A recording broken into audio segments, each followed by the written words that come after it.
Assalamualaikum warahmatullahi wabarakatuh. Baiklah, saya Lili Gustina. Saya akan menjelaskan hasil dari konservasi saya, yaitu tentang budidaya ikan lele di Kenagarian Pasetang Barat, Kabupaten Solok Selatan. Yang mana tugas ini bertujuan untuk memenuhi salah satu mata kuliah konservasi sumber daya alam yang diampu oleh dosen Bapak Arif Mutakin MPT. Baiklah, ada beberapa poin yang akan saya jelaskan dalam presentasi ini. Yang pertama yaitu latar belakang, yang kedua tujuan, selanjutnya metode, hasil, kesimpulan, dan daftar pustaka. Nah, yang pertama yaitu latar belakang. Indonesia itu merupakan negara yang luas dan kaya akan keanekaragaman hayatinya.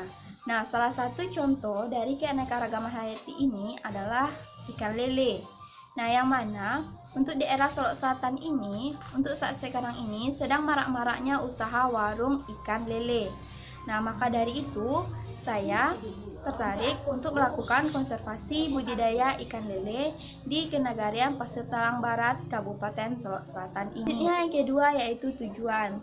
Tujuan dari mini research ini yang pertama yaitu untuk mengetahui cara budidaya ikan lele. Yang kedua, untuk mengetahui apa-apa saja bahan yang digunakan untuk budidaya ikan lele. Dan yang terakhir, untuk mengetahui khasiat mengkonsumsi ikan lele. Selanjutnya yaitu metode. Metode yang digunakan dalam mini research ini adalah metode wawancara, yang mana wawancara adalah suatu teknik pengumpulan data yang dilakukan melalui tatap muka dan tanya jawab langsung antara peneliti dengan narasumber. Baiklah, selanjutnya yaitu hasil. Nah, hasil dari wawancara saya dengan narasumber, maka didapatkan hasilnya yaitu yang pertama, cara budidaya ikan lele. Nah, untuk cara budidaya ikan lele ini dilakukan dengan beberapa tahap. Yang pertama adalah untuk pembuatan kolam, yang kedua penyiapan benih, yang ketiga pengendalian hama penyakit, yang keempat pemberian pakan, dan yang kelima panen. Nah, untuk yang pertama itu pembuatan kolam. Nah, untuk narasumber yang saya wawancara ini, Bapak ini dia memiliki kolam ikan lele ada 5, 2 yang ukuran kecil dan 3 yang ukuran besar. Nah, untuk pembuatan kolamnya ini, Bapak ini melakukan pencangkulan, awalnya melakukan pencangkulan dan pemberian kapur terhadap kolam-kolam ikan lelenya. Nah, untuk penggalian ini dilakukan dengan cangkul. Nah, Bapak ini memperkerjakan 4-6 orang pekerja untuk menggali kolam-kolamnya ini. Setelah kolamnya itu sudah selesai aliri air, maka dilakukanlah penyiapan benih. Nah, untuk penyiapan benih ini nantinya dipilih benih-benih yang berkualitas. Nah, untuk penyiapan benih ini, benih ikan lele ini, menurut narasumber yang saya wawancarai, kata Bapak itu untuk penyebaran benih ini sebaiknya atau sebagusnya itu dilakukan ketika pagi dan sore hari. Usahakan jangan saat cuaca itu sedang panas. Suhu sedang panas itu tidak baik ketika kita menyebarkan ikan lele ke dalam kolam. Bisa saja nanti perubahan suhu ikan lele yang awalnya di dalam kantong berbeda dengan suhu yang ada di kolam. Jika kita menyebarkannya itu ketika cuaca panas atau suhu sedang panas, nantinya ikan lele tersebut bisa terlalu tinggi perbedaan suhu antara di plastik dengan di kolam akan menyebabkan ikan lele menjadi lemas atau bisa mati. Untuk selanjutnya yaitu pengendalian hama penyakit, pemberian pakan.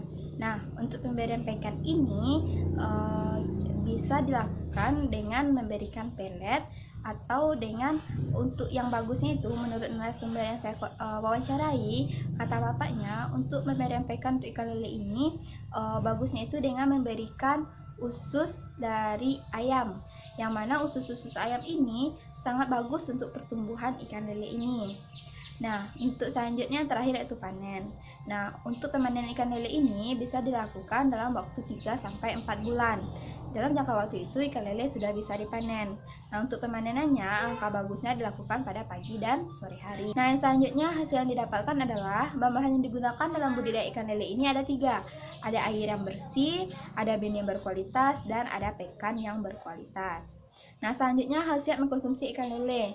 Nah, menurut bapak yang saya wawancara ini, kata bapaknya, khasiat jika kita mengkonsumsi ikan lele ini adalah ikan lele ini sangat bagus untuk pertumbuhan anak karena gizi dari ikan lele tersebut.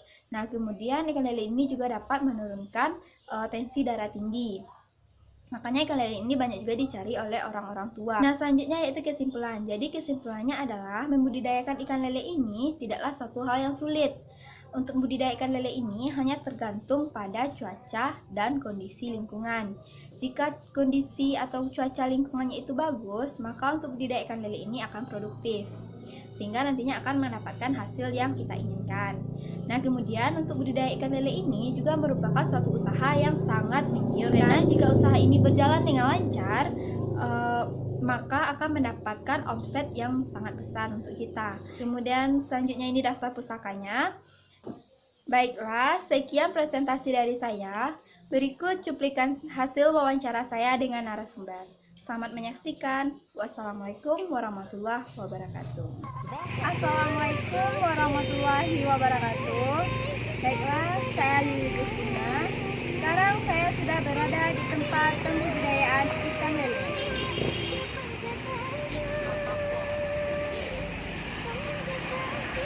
Baiklah, saya akan mencoba mewawancarai Bapak yang membudidayakan ikan. Saya tanyakan, apa khasiat untuk kesehatan kita jika kita memakan ikan lele ini, Pak? Baik untuk gizi anak dan menurunkan tekanan darah tinggi.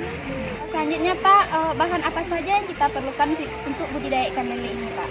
Air yang bersih, benih yang berkualitas, dan pakan yang berkualitas. Terima kasih. Jadi inilah kolam untuk budidaya ikan lelenya.